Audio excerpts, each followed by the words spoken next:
Hello everyone, welcome to Shantha Lakshmi IAS. Since few days we have been coming across news channels or newspapers, right, regarding the suspension of member of parliaments from the parliament proceedings. And the suspended MPs were staging a dharna before the parliament building for the revocation of the suspension. So in this context, we'll see in this video. So what is the suspension of MPs and why the parliament were suspended these MPs and who has the power to suspend these MPs and what is the procedure to suspend the MP? Regarding all these concepts, let us discuss in this video. So to begin with, why in news regarding the suspension of MPs?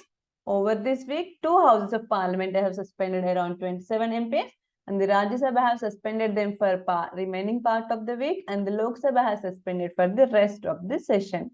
And the suspended MPs have started a 50-hour dharna on the parliament complex and the opposition parties are demanding the revocation of the suspensions.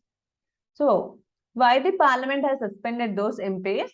Because these MPs have disrupted the proceedings of the parliament. Why? Demanding a debate on rising prices and increasing GST rates on essential commodities. So, the MPs who were suspended, those MPs were disrupted the parliament proceedings. For what purpose?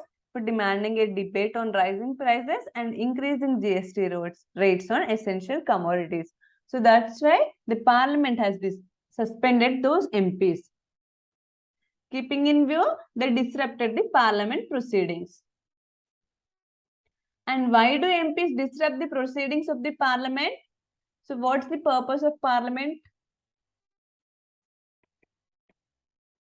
Parliament is there for debate and discussion only, right? Discussion of bills, passing of bills and important issues, etc. Right? And why these MPs disrupt the proceedings of the parliament? Like defeating the main purpose of this parliament. There are 4 reasons for the disruption. First one is there is a paucity of time available for MPs for raising the important matters. So that's why there is a paucity of time, that is lack of time. So that's why the demand to raise the important matters, to discuss the important matters first. And what is the second one? Unresponsive attitude of the government and retaliatory posture by the treasury benches. So these MPs were demanding for a debate on the rising prices and increasing GST rates on essential commodities, right? But the government is unresponsive to their demands. So that's why they disrupt the parliament proceedings. And what is the third one? There is some deliberate disruption by parties for political or publicity purposes also. For self-interest also, these MPs disrupt the parliament proceedings. And what's the fourth one? There is absence of prompt action against MPs disrupting the parliamentary proceedings. So what now the parliament has done? They just suspended those MPs, right, for their disruption. But there is an absence of prompt action. There is no strict action against those MPs who disrupt the parliament proceeding. So it has become a common or routine work for those MPs to disrupt the proceedings. So these are the 4 main reasons why do parliaments disrupt the proceedings. What are those 4 reasons? Lack of time available to MPs and the unresponsive attitude of the government and some deliberate disruption for political or publicity purposes and absence of prompt action against MPs, those disrupting the parliament proceedings. So these are the 4 reasons for why why MPs disrupt the proceedings of the parliament. Then moving forward, and what has the parliament done to address these issues? We'll see that now. What has parliament done to address these disruptions or etc.? See, who decides the parliamentary calendar? It is the government. The government decides the parliamentary calendar and not the parliament. What is meant by parliamentary calendar? Parliamentary calendar means they make a schedule on which day, which bill, which important issues have to be discussed, and what is the agenda of the day, what is the agenda of this session. All these are done by the or prepared by the government only, means ruling parties, right? And not the parliament. Parliament means it consists of ruling plus opposition parties. So who decides the parliamentary calendar? That is the government decides the parliamentary calendar. And therefore, the decision about the time available with parliament for discussion rests with the government only. So everything related to parliamentary proceedings, discussion, debate, schedule, etc. rests with the government only. And parliamentary procedure also prioritizes government business over other debates that take place in the legislature. Obviously, who prepares this calendar? Government, right? So the government prioritizes their business, like what bills needs to become. They mainly focus on the bills which need to be introduced in this parliament, right? Over the debates, over other issues like rising prices and essential commodities, they don't focus on them. They focus on the government businesses first one. So in this regard, Parliament has not updated its rules over the last 70 years to give opposition parties a say in deciding the agenda for the discussion. So, for opposition parties, the opposition parties have no say in deciding the agenda for the discussion. Who has the authority or power to decide the agenda for discussion? That is government. Ministry of Parliamentary Affairs. Then, and in 2001, Lok Sabha amended its rule to give the Speaker more power to discipline MPs who disrupt the House proceedings. So in 2001, Lok Sabha has, remember only Lok Sabha. Lok Sabha has amended its rules to give the Speaker, that is the presiding officer of the Lok Sabha, more powers to discipline MPs who disrupt the House proceedings. And who can suspend MPs and for how long? The presiding officer has the power to suspend the MPs. Right? First, the presiding officer can direct an MP to withdraw from the House for any disorderly conduct. First, if any MP disrupt the proceedings of the Parliament, what the presiding officers do? The presiding officer can direct an MP to withdraw himself or herself from the House for any disorderly conduct. But if the MP continues disrupting the House, the presiding officer can name the legislature. After that, the House can move a motion to suspend the MP until the end of this session. And these powers are common to the presiding officers of both the houses.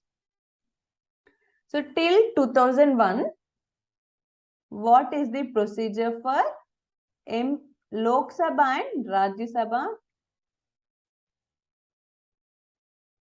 to suspend MPs? First, if an MP disrupt the proceeding, the presiding officer will direct that MP to withdraw from the House. But if the MP continues disrupting, the presiding officer can name that legislature or MP who has been disrupting the House. If the presiding officer name those legislator,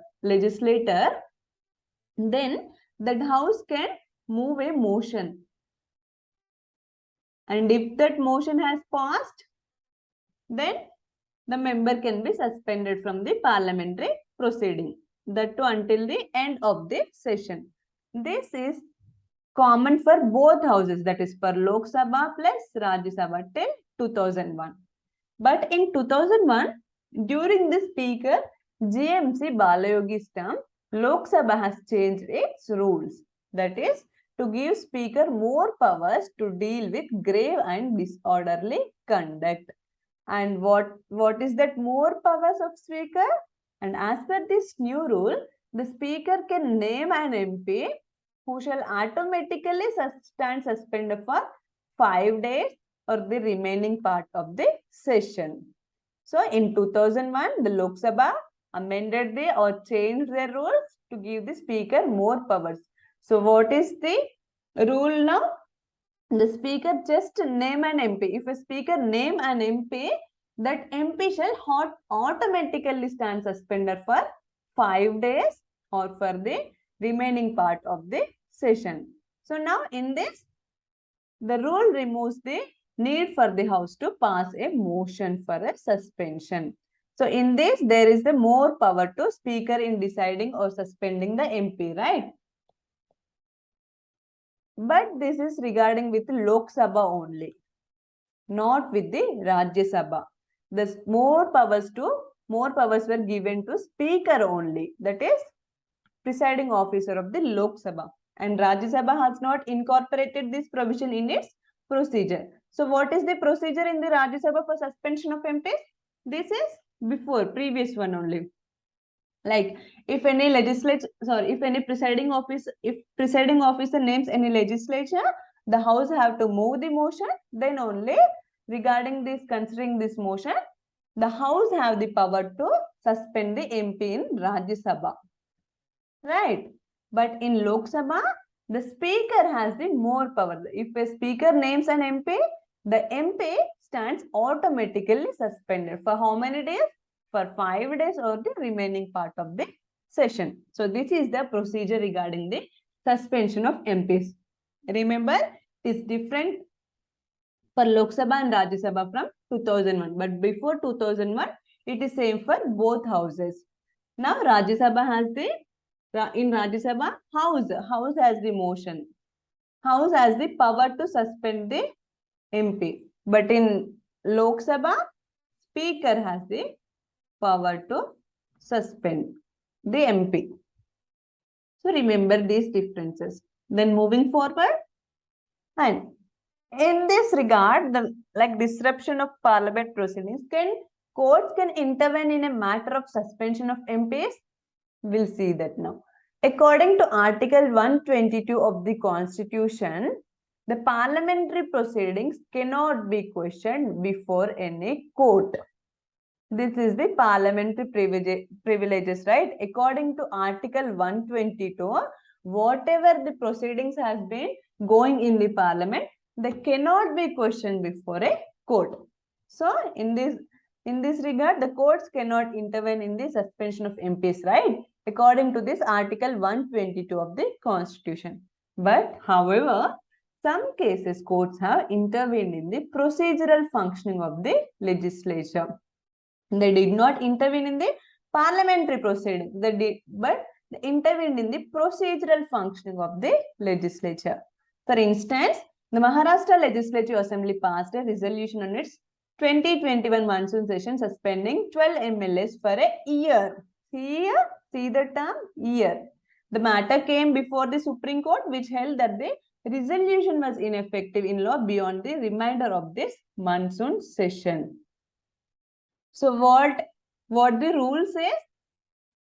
They have to be suspended for remaining part of the session only, right? Whether it is monsoon, winter or anything, the MPs have to be suspended for remaining part of the session only. In next session, they will come to the parliament. But what in this Maharashtra case was done? They suspended the MPs for a year. So that's why the Supreme Court has intervened regarding by considering the procedural functioning. What the Supreme Court said, which held that the resolution was ineffective in law beyond the remainder of the monsoon session. So the MPs have to be suspended for the remainder of the session only, that for that period only, but not beyond that. So this is regarding this court intervention in the suspension of MPs. According to Article 122, the parliamentary proceedings cannot be questioned before any court. But if there is any procedural issues, like the Supreme Court or High Court can intervene in this regard. Then moving forward, And do presiding officers have a role in breaking a deadlock? The presiding officers are the custodians of parliament, and their role is to be a non-partisan implementer of these rules. So what is the responsibility or power or role of the speaker or presiding officer in this parliamentary proceeding? Their role is to be non-partisan implementers. They have to be non-partisan with regard to the proceedings, like opposition MLAs, opposition MPs or ruling MPs. They have to be non-partisan in their role. So this is the presiding officer's role in this parliamentary proceedings for suspension of MPs or disruption of MPs or to make MPs discipline in the parliamentary proceedings. So with this, we'll end this session here. If you like, please like and share. Thank you.